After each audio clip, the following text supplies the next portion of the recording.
معلوم کیجئے کہ اس سسٹم کا کوئی سولوشن ہے، کوئی سولوشن نہیں ہے، یا انفینٹ لامتناہی سولوشن ہے. اب ایک بار پھر ہمارے سامنے تین ایکویشنز ہیں، تین ویریبلز ہیں، تین اننونز ہیں، ہمیں ان کو معلوم کرنا ہے، لیکن کیونکہ ہمیں بتا دے گا کہ یا تو کوئی سولوشن نہیں ہوگا یا پھر انفینٹ سولوشن ہے، تو اس کا مطلب یہ کہ کچھ اوکھے قسم کے پلینز کی بات ہو رہی ہے، اور ہم اس کو سالو کر کے دیکھیں گے کہ آخر یہ ماجرا کیا ہے، یہ معاملہ کیا ہے. اور آگے بڑھنے کے لیے جیسے کہ ہمارا ایک روایتی طریقہ ہے کہ ہم پہلے کوئی سی بھی دو ایکویشنز کو پیئر لیتے ہیں اور پھر ان کو کچھ ایسا کرتے ہیں ان کے ساتھ کہ کوئی ایک ویریبل، تین میں سے کوئی ایک ویریبل ختم ہو جائے اور ہمارے پاس دو ویریبلز رہ جائیں.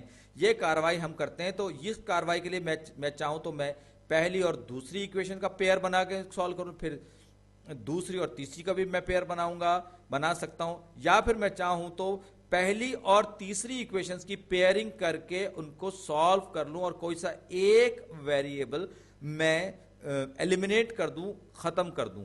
تو اب میں بات کر رہا ہوں کیونکہ مجھے یہ ویریبلز میں چاہتا ہوں کہ اگر فرض کر لیجئے مجھے اوپر کی ایکویشن میں سے ان دو سیٹ میں سے ایکس ایلیمنیٹ کرنا ہو تو مجھے اوپر والی ایکویشن جو پہلی ایکویشن جو 2x مجھے نظر آ رہا ہے، تو 2x کو اگر میں نیگیٹو 8 کر دوں تو یہ x کینسل آؤٹ ہو جائے گا یہاں سے، اور مجھے امید ہے کہ میرے پاس پھر باقی کی جو ویلیو ہے y اور z کی شکل میں. تو میں اس کو نیگیٹو 4 سے ملٹیپلائی کر رہا ہوں پہلی ایکویشن کو، اور جب میں لکھوں گا تو یہ 2x کو جب میں نیگیٹو 4 سے ملٹیپلائی کروں گا تو کیا ہوگا، یہ ہوگا نیگیٹو 8x، نیگیٹو 4 جب 4y سے ملٹیپلائی نیگیٹو 4y سے ملٹیپلائی ہوگا تو 16 پازیٹو 16y ہو جائے گا.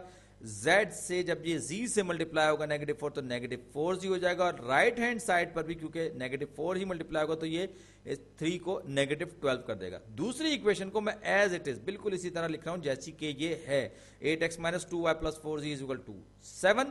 اب میں ان دونوں ایکویشنز کو جو اب میں نے ایک تبدیل شدہ اور ایک اصل حالت میں رکھی ہے، ان کو میں کینسل آؤٹ ہو گیا. ایکس اصل مقصد یہی تھا کیونکہ نیگیٹو 4 سے ملٹیپلائی کرنے کا مقصد یہ تھا. 16 میں سے 2 گئے 14 بچے 14y، negative 4y plus 4z cancel out, آپس میں کینسل آؤٹ ہو گیا، یعنی کہ یہ بھی 4z اور نیگیٹو 4z آپس میں کینسل آؤٹ ہو گیا. میرے پاس ایکول ٹو کیا بچا، نیگیٹو 12 پلس 7، یہ ہو جائے گا نیگیٹو 5. اور اب مجھے فی الحال میں اس کو چاہوں تو سالو بھی کر سکتا ہوں y کے لیے، لیکن میں فی الحال اس کو یہیں چھوڑتا ہوں کیونکہ اصل مقصد y کی ویلیو معلوم کرنا نہیں ہے، بلکہ اصل مقصد معلوم یہ کرنا ہے کہ میرے پاس کوئی نو سولوشن والی کیفیت ہے یا انفینٹ سولوشن والی کیفیت ہے.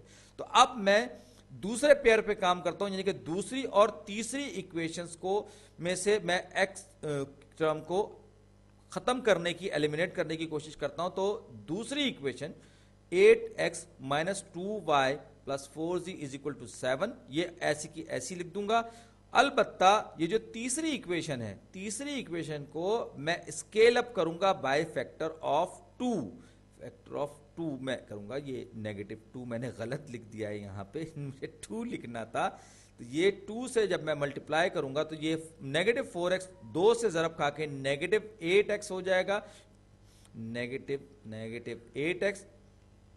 اس کے بعد یہ پلس y 2 سے ضرب کھا کے پلس 2y ہو جائے گا، نیگیٹو 2z 2 سے ملٹیپلائی ہو کے نیگیٹو 4z ہو جائے گا، نیگیٹو 14 2 سے ضرب کھا کے نیگیٹو 28 ہو جائے گا. اب دیکھیے کیا ہوتا ہے، 8x minus 8x cancel out, 2y minus 2y cancel out, 4z minus 4z cancel out, 0 0 0 0 بچا، لیفٹ ہینڈ سائڈ پہ کچھ نہیں بچا. 28 میں سے 7 جائیں گے، negative 28 plus 7 is equal to negative 21. بہت ہی بےہودہ احمقانہ جواب آ گیا. آپ ایکس یا وائی زی کی کوئی بھی ویلو رکھ لیں، 0 کسی بھی قیمت پہ 21 کے برابر نہیں ہو سکتا، ناممکن ہے. اس کا کیا مطلب ہوا؟ اس کا مطلب یہ ہوا کہ یہ جو دوسری اور تیسری ایکویشنز ہیں، یہ 3 ڈائمینشن میں دو ایسے پلینز کو ظاہر کر رہے ہیں جو ایک دوسرے کے پیرالل ہیں اور انٹرسیکٹ نہیں کرتے. ڈو ناٹ انٹرسیکٹ، آپس میں ملتے ہی نہیں، ایک دوسرے کے پیرالل ہیں. یہ ان دو کی میں بات کر رہا ہوں، ان دو کی میں بات کر رہا ہوں. تو اس کا مطلب کیا ہوا؟ نو سولوشن، اس سسٹم کا کوئی سولوشن میرے پاس نہیں ہے. اب بے شک یہ پہلی جو ایکویشن ہے یہ دو کے ساتھ کہیں پر بھی انٹرسیکٹ کرتی پھرے، کچھ بھی کرتی پھرے، لیکن جب یہ دو